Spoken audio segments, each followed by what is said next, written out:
Sean todos bienvenidos. Vamos a pasar a la enseñanza de esta mañana, hermanos, después de haber alabado a nuestro Dios.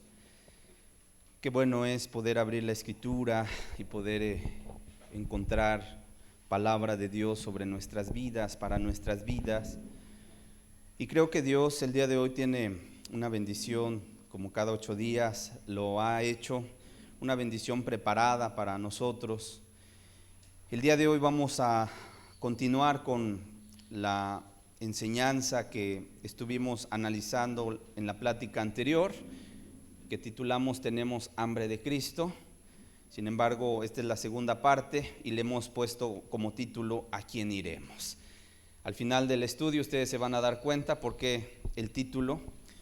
Yo les invito a que podamos ponernos en las manos de nuestro Dios para pedirle su ayuda, su bendición, que si hoy usted apartó este tiempo, después de haber tenido una mañana lluviosa, una mañana fresca, y que aparentemente parecía que se iba a impedir esta reunión, sin embargo Dios nos ha dado este momento para poder buscarle, que si ya apartó usted este tiempo, pueda decirle a Dios: Señor, háblame, no me quiero regresar igual a mi casa con mi necesidad, hoy vengo necesitado de oír tu palabra, oír tu voz, háblame a mi corazón. Vamos a hacer una oración. Padre, hoy te damos gracias, Señor, porque en principio tú nos das la oportunidad y el privilegio de poder estar reunidos en este lugar. Hemos alabado tu nombre, Señor, y hemos sentido tu presencia, Señor, porque alabamos al Rey de Reyes y Señor de Señores. Padre, nos deleitamos delante de ti, Señor, cuando te alabamos, levantamos nuestra voz, levantamos nuestras manos a ti, Señor. Pero Padre, también nos deleitamos cuando escuchamos tu palabra, porque tiene muchas enseñanzas para nuestra vida, Señor. Por eso yo te pido, háblanos, Señor. Envía tu buen espíritu en medio de este lugar, que se pasee en medio de los pasillos, y a cada uno de los que hoy se han dado cita en este lugar, Señor, para oír tu palabra, que ninguno regrese a su casa igual que como vino. Que hoy todos vayamos entendiendo verdades. Que hoy todos bajemos a nuestra casa diciendo: sentíamos cómo nuestros corazones ardían dentro de nosotros cuando oíamos la palabra de nuestro Dios. Padre, háblanos, exhórtanos, anímanos, fortalece nuestra fe, Señor, a cada uno conforme a su necesidad. Te lo pido en el nombre de Jesús. Amén. Amén. En la plática anterior estuvimos hablando sobre la importancia de aferrarnos a Cristo. Estuvimos hablando acerca de el tener hambre como una de las necesidades o de los deseos, vamos a llamarle de esta manera, que debe tener todo ser humano que se acerca a la hora de buscar a Dios. Hemos estado justamente hablando, después de haberles presentado a Cristo en sus sufrimientos, en su muerte, en su resurrección, su ascensión. Hemos estado invitando a todos a que puedan entregar sus vidas a Dios completamente, no en una religión, no en una manera, en una forma solamente, sino en verdad, que cada uno tome la decisión de poder llegar delante de Jesús, entregar sus vidas, entender que solamente en Él hay vida, hermanos. Así que hemos estado hablando de esto y decíamos en la plática anterior que la Escritura, como una profecía, dice que iba a haber hambre en la tierra, hambre no de pan, sino de oír la palabra de Dios. Y el día de hoy se han escaseado los lugares donde se predique el verdadero evangelio, donde se le llame a la persona a alimentarse de Cristo. El día de hoy hay muchos lugares donde simplemente se monta un show, y perdón por la palabra y la expresión, pero eso es la verdad. En ocasiones se monta un show, un espectáculo, donde las personas van, asisten, se salen muy alegres, contentas por haber tenido una buena mañana. Sin embargo, nunca se les habló acerca de su necesidad. Y en este momento y en este lugar hemos estado hablando acerca de que nuestra mayor necesidad se llama Cristo. Él es nuestra mayor necesidad. No necesitamos formas, no necesitamos solamente rituales, ¿verdad? Sino necesitamos a Cristo, hermanos. Necesitamos a Él porque Él llena todo nuestro ser. Así que vamos a continuar para que veamos cuál es la actitud que Dios busca en cada uno de nosotros. Cómo necesitamos también aferrarnos, cómo necesitamos arrojarnos delante de nuestro Dios para rogarle una bendición. Hay una historia en el Antiguo Testamento que vamos a utilizar justamente para que podamos explicar o entender la clase de entrega que Dios está buscando en tu vida. Esta historia se encuentra en el libro de Ruth. Por favor, si me acompañas al libro de Ruth, solamente te voy a pedir un favor, que así como voy leyendo los versículos y vamos explicando, así lo vayas leyendo, no te detengas a darle una lectura completa, ya lo harás en tu casa para que se pueda entender las verdades que yo quiero transmitirte el día de hoy. Vamos a leer del verso 1 al verso 2, Ruth capítulo 1, versículo 1 y 2 solamente. Dice así la escritura: aconteció en los días que gobernaban los jueces que hubo hambre en la tierra. Aconteció en los días que gobernaban los jueces que hubo hambre en la tierra. Y un varón de Belén de Judá fue a morar en los campos de Moab, él y su mujer, y sus 2 hijos suyos. El nombre de aquel varón era Elimelech, y el de su mujer Noemí. Y los nombres de sus hijos eran Malón y Kelión, efrateos de Belén de Judá. Llegaron pues a los campos de Moab y se quedaron allí. Hasta ahí leemos solamente. Te voy a ir explicando un poco acerca de esta historia. Nos presenta el libro de Ruth a una familia compuesta de 4 integrantes. El jefe de familia o el padre de familia se llamaba Elimelech. Este hombre tenía una esposa llamada Noemí, con la cual habían procreado 2 hijos de nombre Malón y Kelión. Y dice la escritura que en cierta ocasión hubo hambre en la tierra, y se refiere a en la tierra de Israel, en el pueblo de Israel. Cuando tú vas a las escrituras y por ejemplo lees el libro de los jueces, te vas a dar cuenta de que el pueblo de Israel se encontraba en altibajos espirituales. De repente se encontraba muy comprometido con Dios, pero en ocasiones le daban la espalda y apostataban, y entonces cada uno se iba a buscar su camino conforme le placía. Y entonces Dios mandaba pueblos, ¿verdad?, que vinieran y le hicieran la guerra, de tal manera que el único propósito de Dios era hacer reflexionar al pueblo, a su pueblo de Israel, para que volvieran a la dependencia con Dios. Así que vemos que Dios levantaba un juez, y entonces ese juez, si buscaba a Dios, pues el pueblo buscaba a Dios, pero si ese juez no buscaba a Dios, pues tampoco el pueblo, y entonces estaban en esos altibajos espirituales. En ocasiones venían, como en esta ocasión, hambre a la tierra. Por eso dice el verso 1, aconteció en los días que gobernaban los jueces. O sea, te está poniendo en dónde estaba insertada esta historia. Cuando gobernaban los jueces, en ese altibajo, subes y bajas espirituales, es que se desarrolla esta historia. Dice que hubo hambre en la tierra. Y un varón de Belén de Judá fue a morar a los campos de Moab. La pregunta que inmediatamente surge en nuestra mente es: ¿por qué un hombre de la tierra de Israel, de la tierra de Judá, fue a morar a los campos de Moab? Moab era un pueblo terrible, una tierra de ídolos, una tierra de pecado. De hecho, su dios falso, su deidad falsa era Quemos, ¿verdad? Era un dios falso, terrible, abominable. De hecho, le hacían sacrificios humanos. Imagínate a ese ídolo. El nombre de Moab incluso significa fornicación.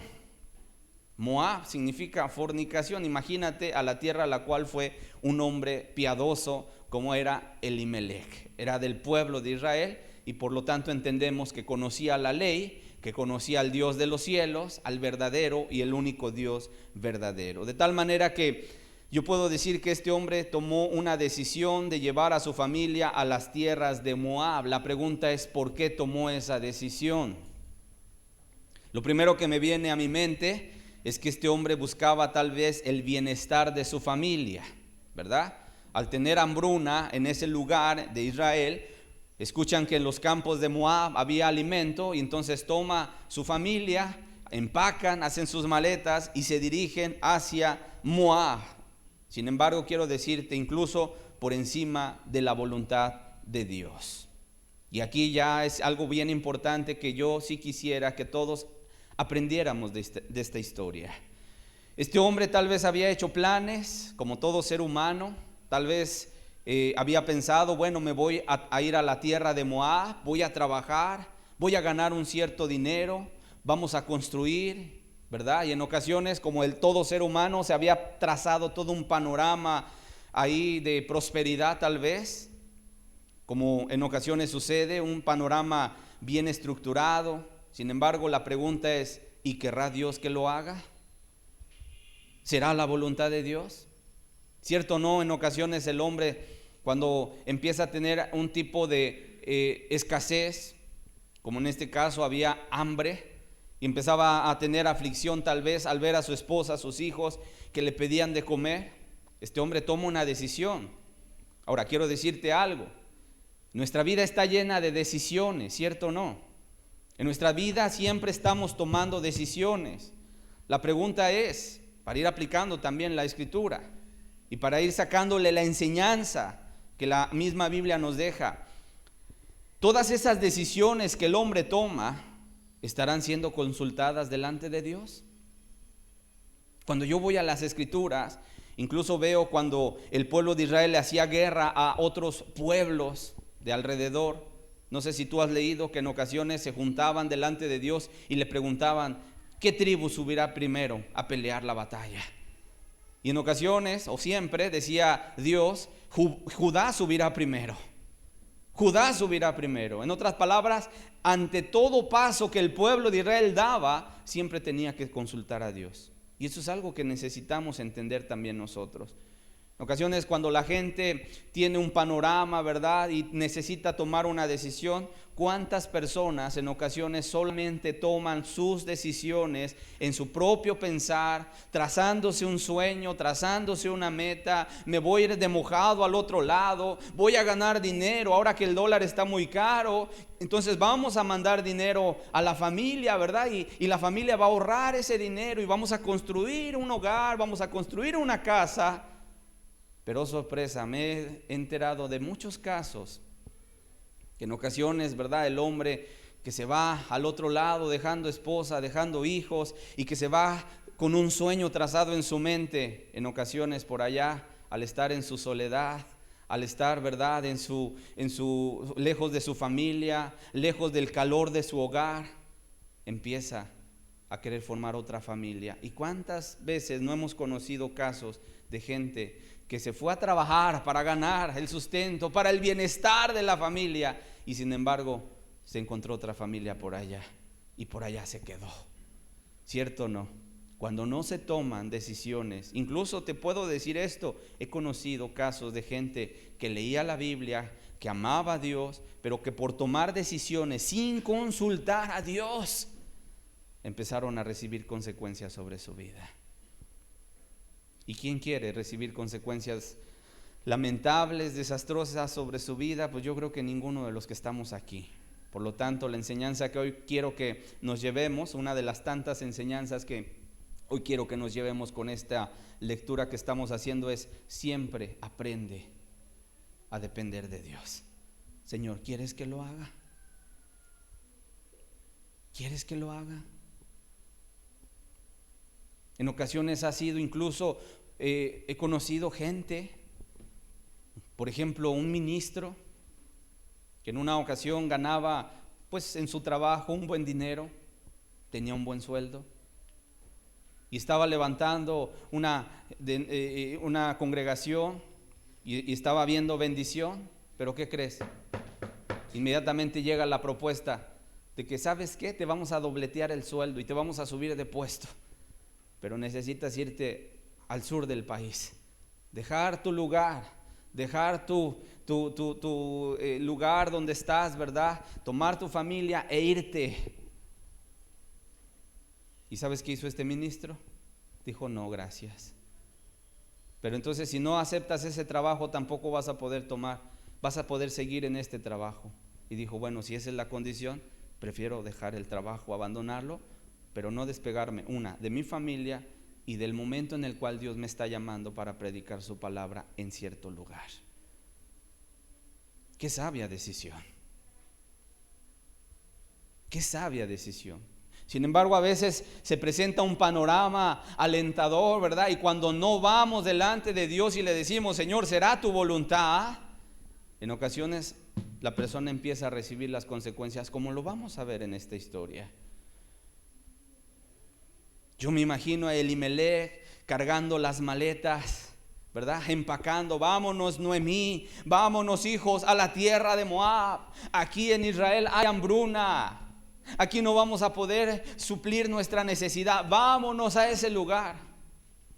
Y se fue con sueños. Y a lo mejor pensaba Elimelech, solamente va a ser por un momento, no va a ser para siempre. No nos vamos a quedar allá. Entre que pasa la mala racha en el pueblo de Israel, ¿verdad? Sin embargo, dice la Escritura que estando en ese lugar, verso 3, Ruth capítulo 1, verso 3, estando en ese lugar sucede una desgracia. Dice el verso 3, y murió Elimelech, marido de Noemí, y quedó ella con sus 2 hijos. Ahí es donde la muerte hizo su aparición. Esa muerte inesperada, esa muerte indeseada, inoportuna, llegó, mira, y tocó a la puerta de Elimelech y murió. Yo pregunto, al estar leyendo este pasaje de la Escritura, ¿qué habrá pensado Noemí? ¿Qué habrá pensado Noemí? Tal vez al ser una mujer israelita, pudo haber pensado que no había sido la mejor decisión haber sido a Moab y ver a su marido en la tumba. Sin embargo, no dice la Escritura, ¿verdad?, que en ese momento toma sus maletas de regreso, sino que se queda con sus hijos. Y los hijos empiezan a hacer familia. Verso 4. Dice, y quedó ella con sus 2 hijos, los cuales tomaron para sí mujeres moabitas,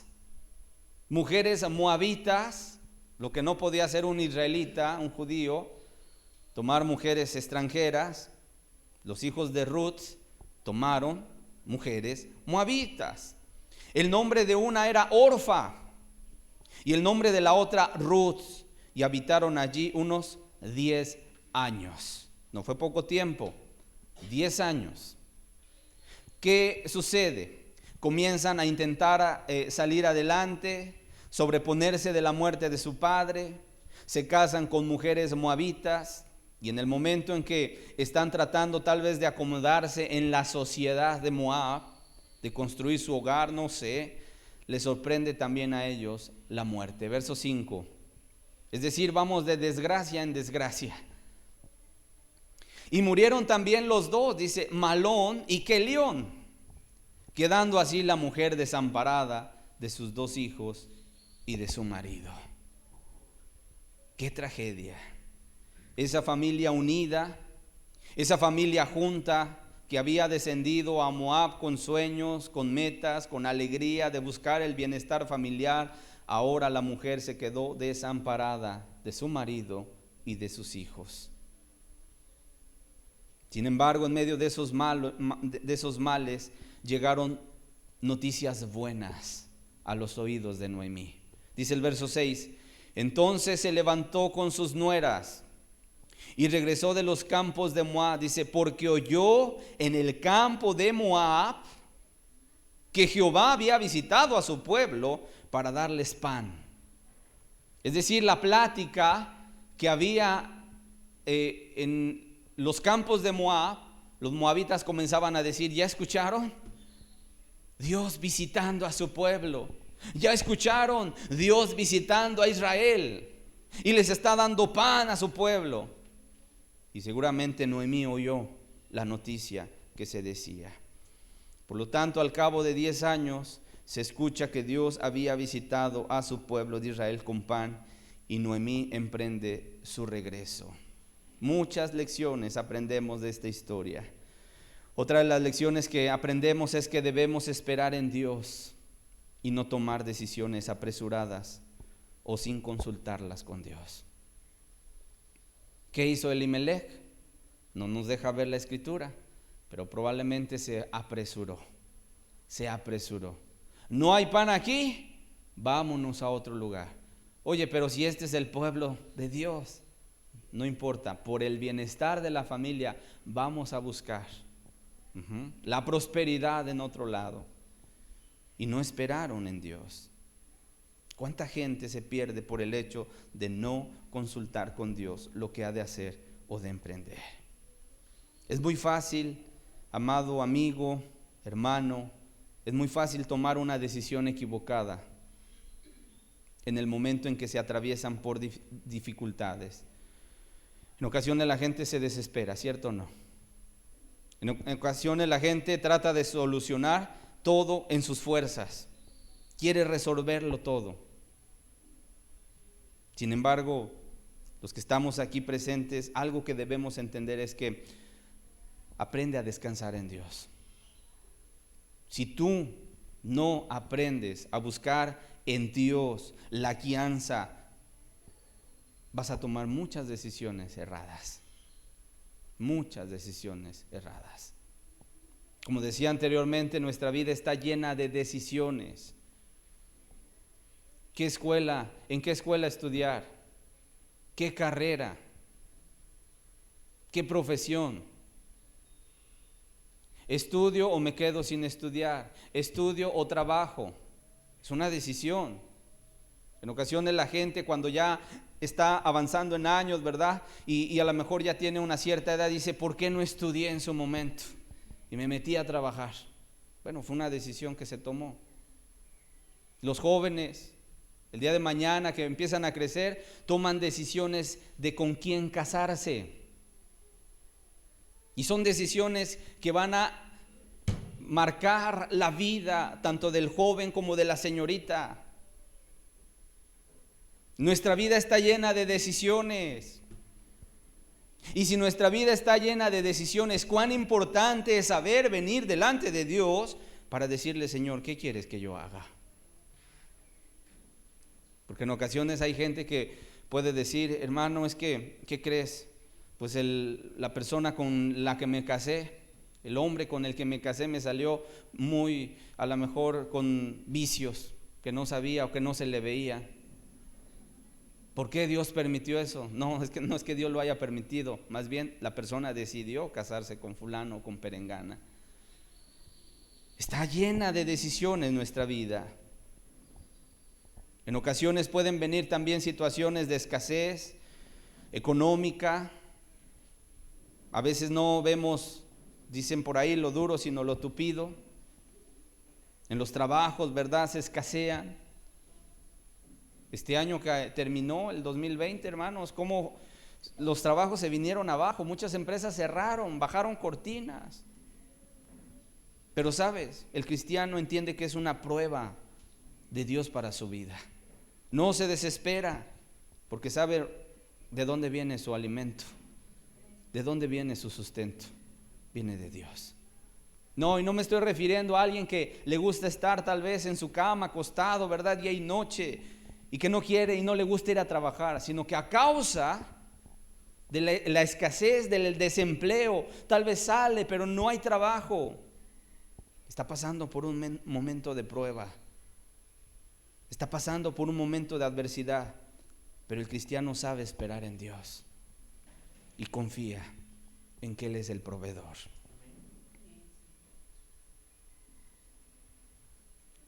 En ocasiones el cristiano puede orar: Señor, no sé por qué me están pasando todas estas cosas en mi vida. Señor, no sé qué propósitos hay en esta prueba que estoy atravesando, pero sé que tú lo estás permitiendo. Solo te pido, ayúdame, no me sueltes, no me dejes caer. No quiero negarte, no quiero quejarme, no quiero estar sin entendimiento, Señor. Ayúdame. Y yo veo a Noemí, ¿verdad? ¿Cómo se habrá sentido después de que salió de su pueblo porque no había pan allá en su tierra, y se vino a Moab, y muere el marido, mueren los hijos, y después de 10 años, ¿verdad?, empieza a oír en los campos de Moab que Dios había visitado a su pueblo. Seguramente decía: me apresuré, nos apresuramos, mejor nos hubiéramos quedado. Y en ocasiones, dime si no es cierto, el hubiera siempre anda rondando en los pensamientos. Es que si no me hubiera venido, a lo mejor mi marido no se hubiera muerto. Y en ocasiones el hombre batalla con ese hubiera. Aunque te digo algo, el hubiera no existe. Son decisiones que se toman. Ya no tienes una máquina del tiempo donde puedas meterte y regresarte una década atrás. Las decisiones fueron tomadas. Pueden ser buenas, pero pueden ser malas decisiones. Vamos a seguir leyendo. Verso 7 dice: salió pues del lugar donde había estado, y con ella sus 2 nueras, y comenzaron a caminar para volverse. Esta palabra es muy importante: para volverse a la tierra de Judá. Quiero decirte que esta historia también nos deja ver que en Dios hay segundas oportunidades. Escúchame bien, en Dios hay segundas oportunidades. Aun cuando la persona tomó una mala decisión y estando lejos, ¿verdad?, sufrió descalabros, azotes, golpes a causa de su desvío y de su falta de confianza en Dios, con todo y eso Dios le recibe. Dios le recibe. ¿Cuántas veces no nos hemos sentido como el hijo pródigo, verdad? Que dejamos a Dios, nos fuimos al mundo, pero después volvemos otra vez y volvemos quebrantados delante de Dios. Eso sí, en este caso yo me puedo imaginar a Noemí, que volvió triste, cabizbaja, angustiada. De hecho, si tú sigues leyendo más adelante en casa el libro de Ruth, cuando llega a su tierra le dice: no, ya no me llamen Noemí, llámenme Mara. Y la palabra Mara significa amargura. Imagínate, salió llena con su esposo, con sus hijos, gozosa esa familia, y regresó sola, sin esposo y sin hijos, pero con una bendición también que vamos a ver ahorita. Si Noemí sabía algo, era que Dios es misericordioso. Y cuando va avanzando hacia Judá, Noemí se detiene y le dice a sus 2 nueras, Ruth capítulo 1, verso 8 y 9. Y Noemí dijo a sus 2 nueras: andad, volveos cada una a la casa de su madre. Jehová haga con vosotras misericordia, como la habéis hecho con los muertos y conmigo. Y os conceda Jehová que halléis descanso cada una en casa de su marido. Luego las besó y ellas alzaron su voz y lloraron. Lloraban ambas nueras porque no querían dejar ir a su suegra sola. Esos años que habían convivido, se habían encariñado probablemente con ella y le querían seguir. Verso 10. Y le dijeron: ciertamente nosotras iremos contigo a tu pueblo. ¿Qué vemos? Que tenían disposición, aparentemente. Tenían ganas de ir con Noemí, de volverse a la tierra de Israel. Pero dice el verso 11 al verso 13: y Noemí respondió: volveos, hijas mías, ¿para qué habéis de ir conmigo? ¿Tengo yo más hijos en el vientre que puedan ser vuestros maridos? Volveos, hijas mías, e idos, dice, porque yo ya soy vieja para tener marido, y aunque dijese esperanza tengo y esta noche estuviese con marido, y aún diese a luz hijos, ¿habíais vosotras de esperarlos hasta que fuesen grandes? ¿Habías de quedaros sin casar por amor a ellos? No, hijas mías, que mayor amargura tengo yo que vosotras, pues la mano de Jehová ha salido contra mí. En otras palabras, Noemí las confronta con una realidad. Ella no tenía más hijos que pudiera darles como esposos, según la costumbre de aquella época. Y las lleva a razonar,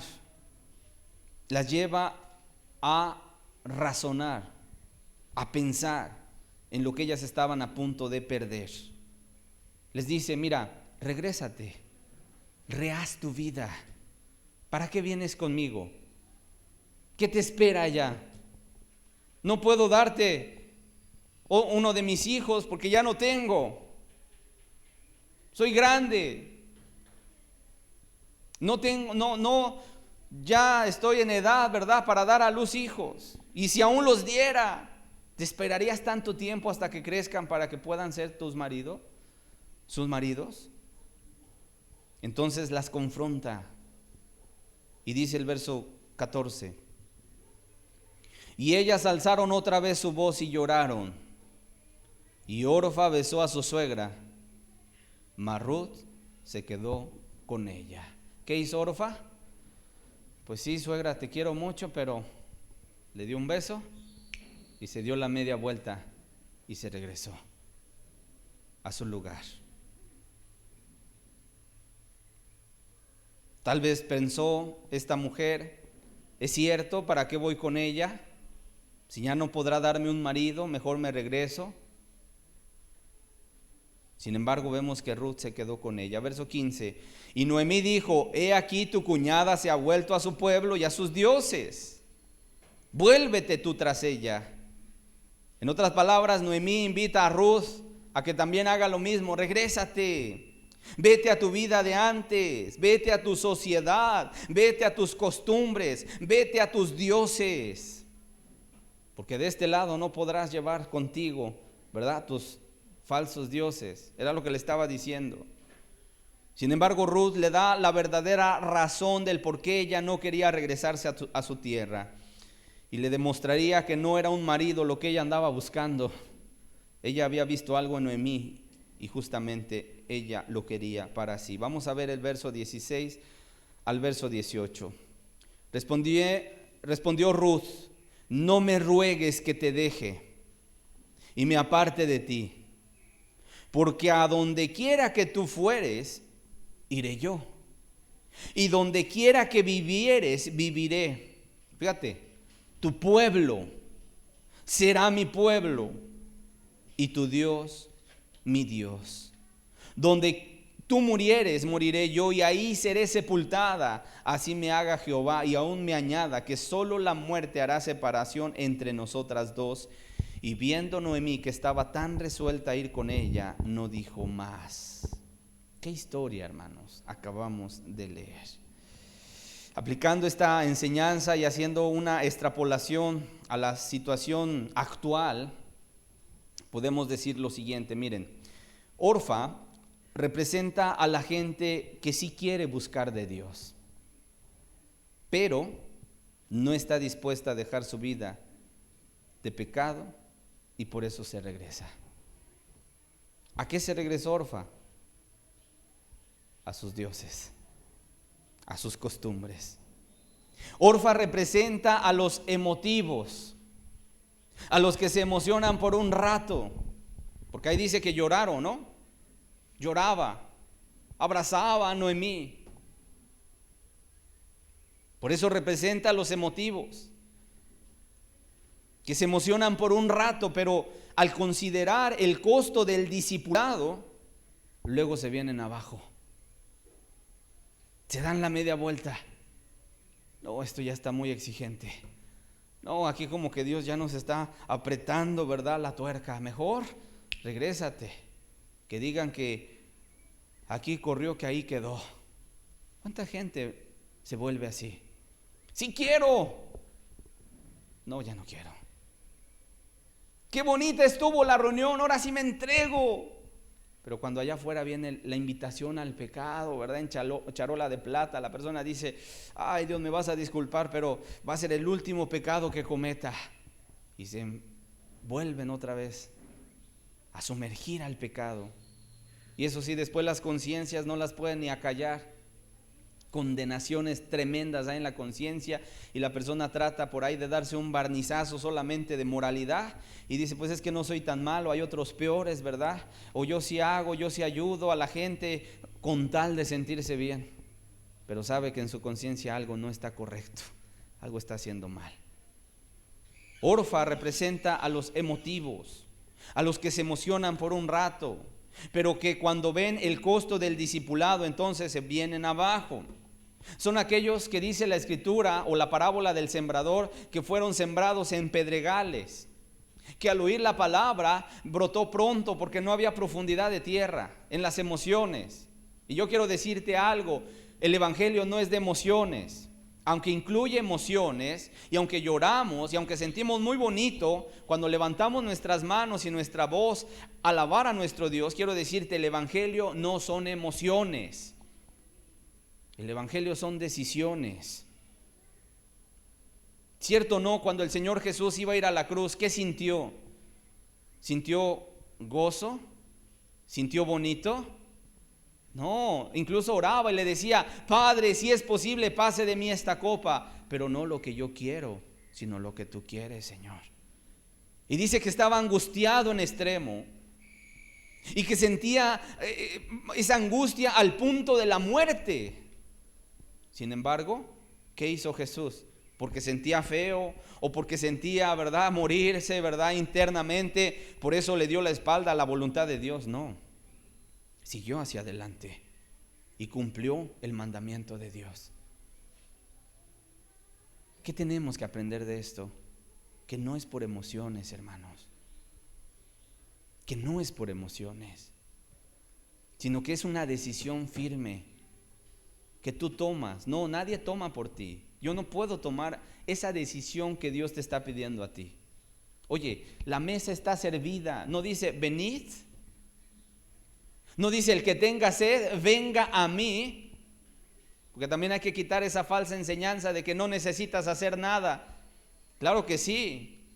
Sí se necesita hacer algo. Ir.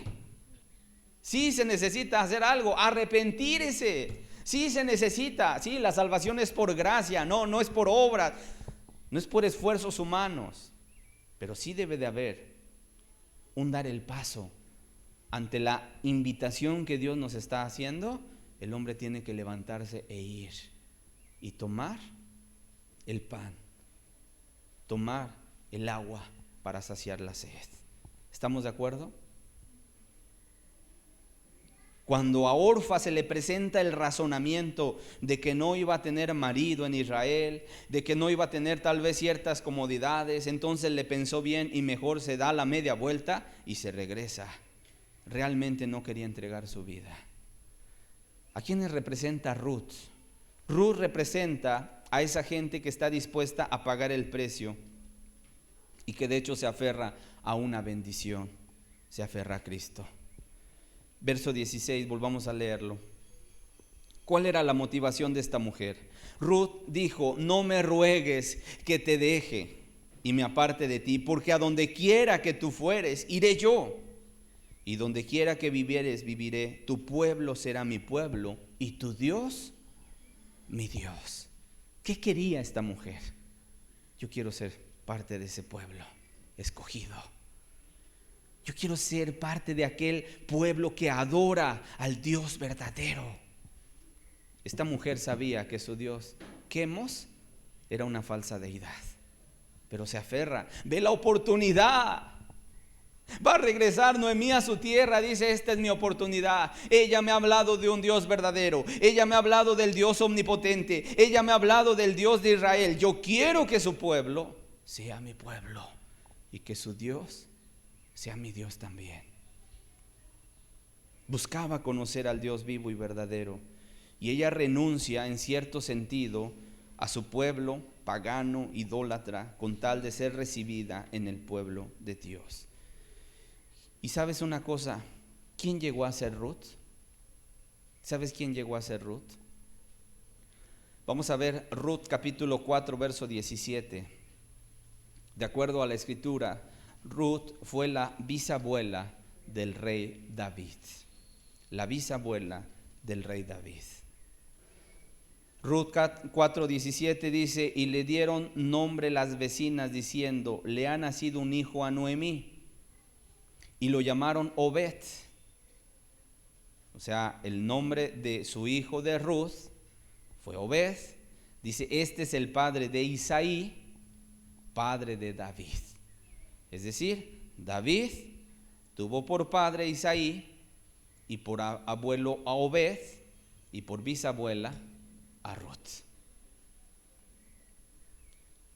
Imagínate, una mujer moabita, ahora siendo parte del pueblo de Dios, y no solamente del pueblo de Dios, sino incluso del linaje. ¿Sabías tú que el linaje del cual iba a nacer el Señor Jesús era del linaje de David?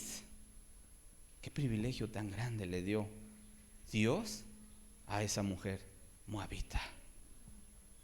En otras palabras, aquí nos damos cuenta cómo Dios en ocasiones, aún las malas decisiones que el hombre comete y toma, ¿verdad? Y que en ocasiones se anda dando tumbos y tropezones, y que regresa descalabrado, y que regresa, ¿verdad?, ahí abatido y con la cara sonrojada, cabizbajo. Puede Dios convertirlo en bendición cuando nos entregamos de corazón a Dios. Cuando nos entregamos de corazón a Dios. Vamos a ver ahora otra historia muy parecida, pero ahora en los tiempos del Señor Jesús. Vamos a Juan capítulo 6, por favor.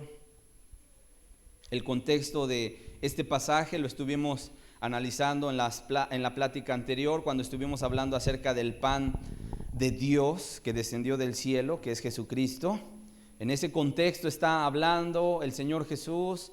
Te cuento rápidamente, había estado diciendo el Señor Jesús, hablando sobre la necesidad de alimentarse de Él. La gente escuchó la palabra, la gente lo buscaba. Un día antes había multiplicado los panes y los peces y había alimentado a mucha gente.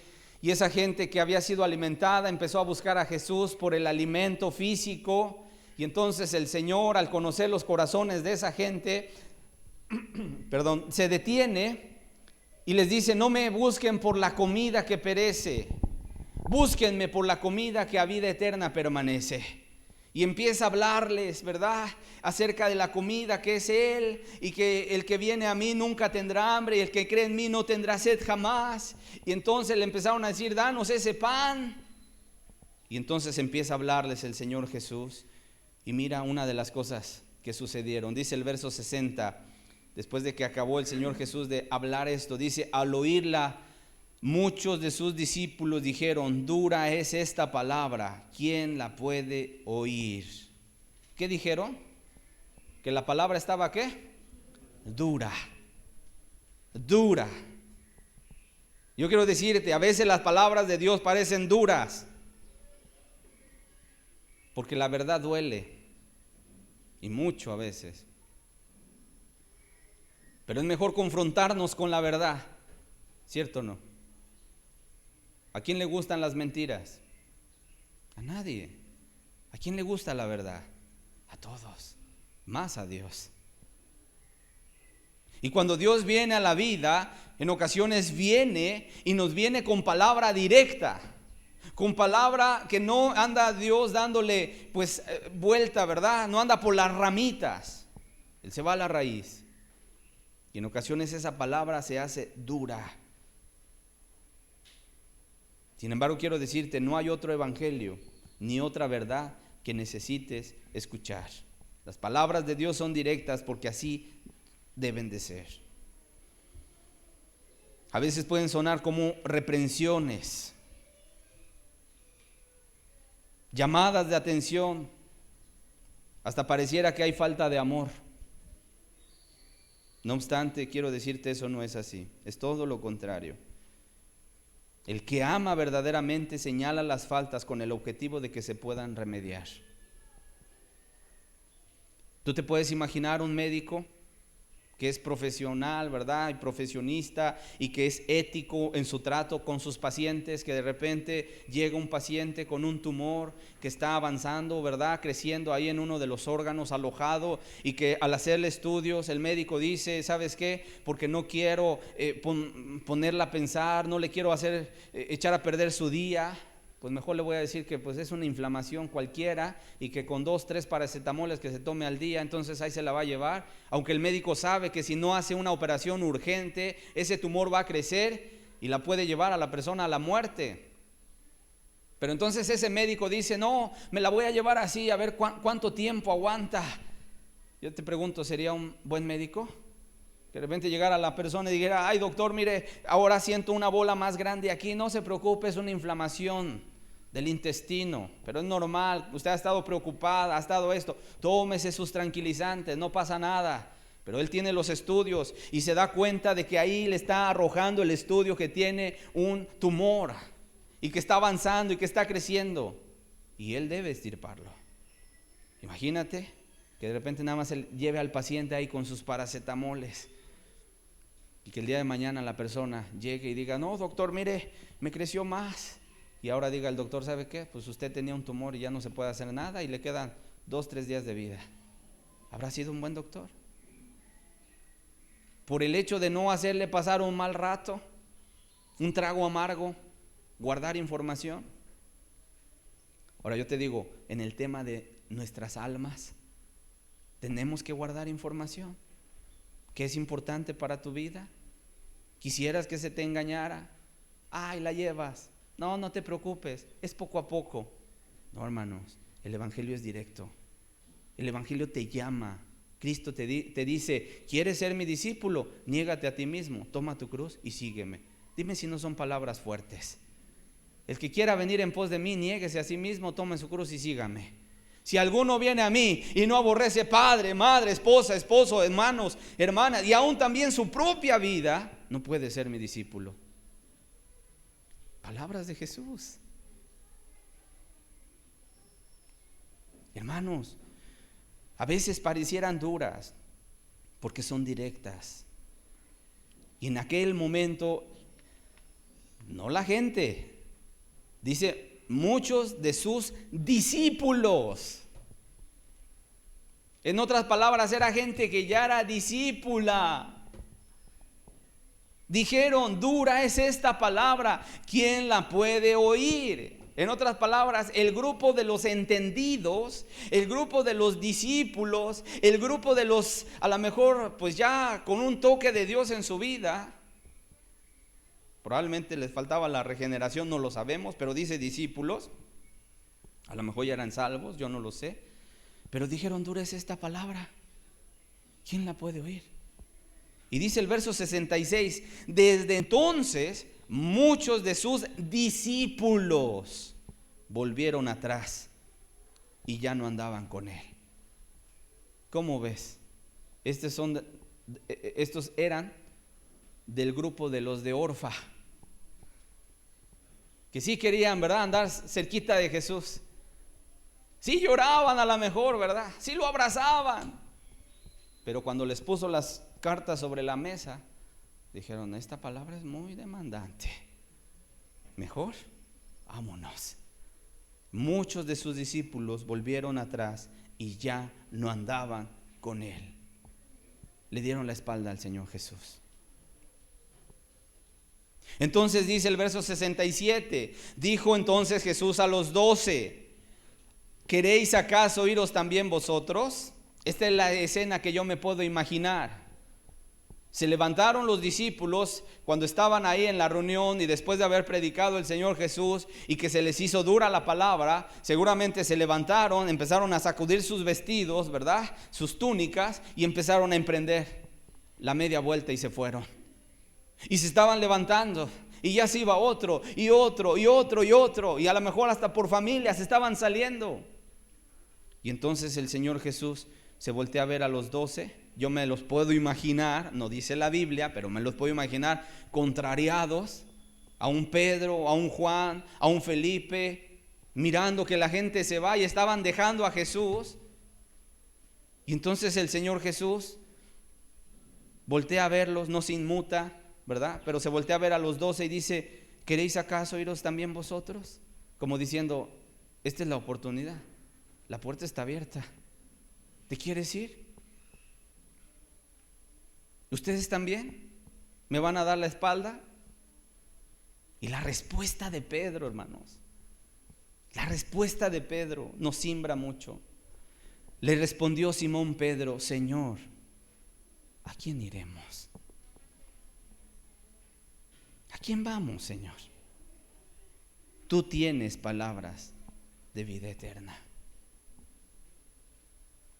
tú tienes palabras de vida eterna. ¿Qué vemos en Pedro? Pedro se aferra a Jesús. No los estaba corriendo.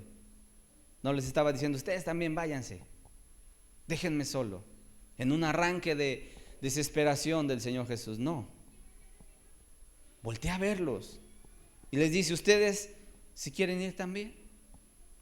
Y Pedro dice, no, Señor, ¿a quién vamos?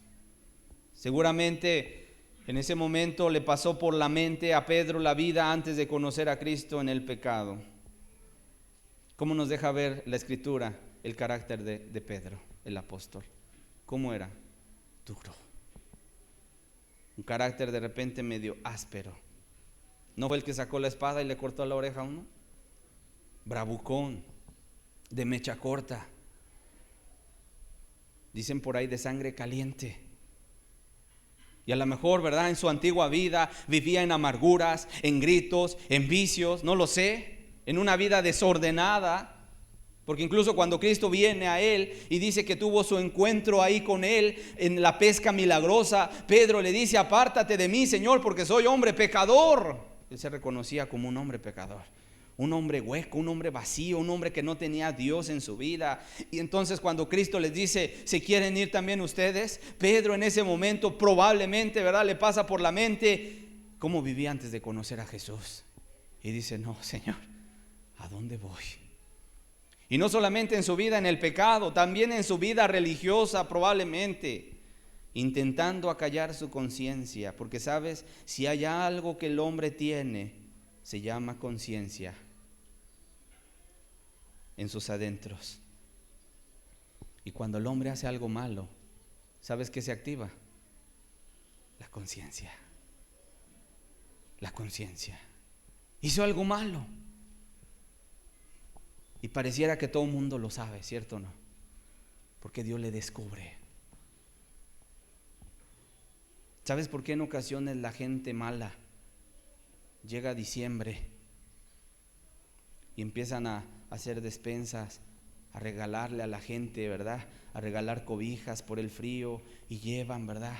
Y es gente que se dedica a actividades muy ilícitas. ¿Sabes por qué lo hacen? Por callar su conciencia. Porque no se sientan tan culpables de los crímenes que están cometiendo. Pero no hay otra forma de poder tener paz en nuestra conciencia. ¿Sabes cómo? A través del perdón. A través del perdón de Jesús. Ahí es cuando verdaderamente una conciencia se aquieta. Y estando justificados, hay paz para con Dios. De lo contrario, no hay paz. Y si tú has tenido una convicción de pecado, sabes de lo que te estoy hablando. Ahí está la conciencia y te está diciendo, pero tú hiciste, pero tú esto, pero tú lo otro, y te está culpabilizando, y en ocasiones hasta le dices, ya, quiero dormir. Pero la persona que tiene la conciencia manchada y se siente culpable no puede dormir. Y dice, y es que si me duermo tal vez despierte en el infierno. Ya está velando, ¿verdad?, la persona, hasta que llega Dios y le dice, perdóname por todo lo que yo he hecho. Probablemente así vivía Pedro, aunque religioso, pero con vida mal. Por eso es entendible que cuando le dice Jesús, ¿se quieren ir también ustedes? Pedro dice, ¿a quién vamos, Señor? ¿A quién iremos? Solo tú tienes palabras de vida eterna. Contigo nos queremos quedar. Y hermanos, esta es la actitud que debemos tener todos nosotros que estamos en este lugar. Como decía el apóstol Pablo, lo veíamos hace 8 días, era un hombre, ¿verdad?, hebreo de hebreos, circuncidado al 8º día, tenía tantas credenciales, pero cuando llegó a Cristo dijo, todo lo tengo por basura con tal de ganar a Cristo.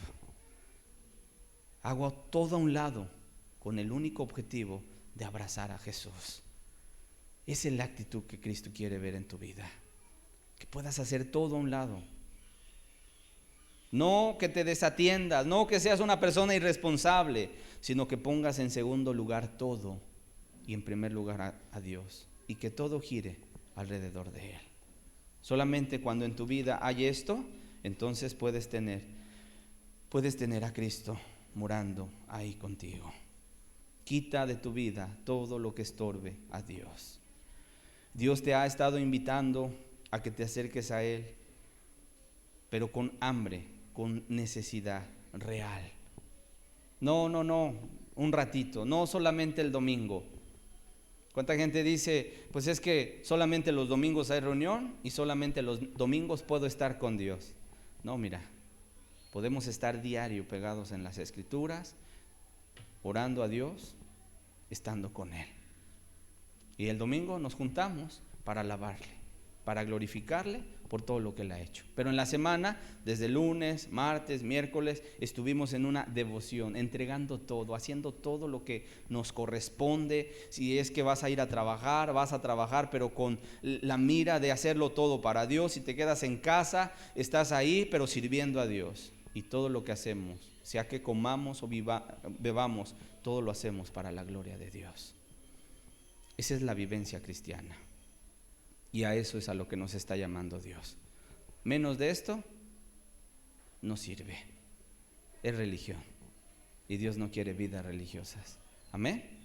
Vamos a ponernos de pie para darle gracias a Dios.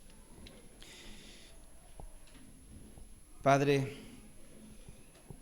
qué clara es tu palabra, Señor. Cuántos ejemplos, cuántos principios podemos sacar de todo esto, Señor.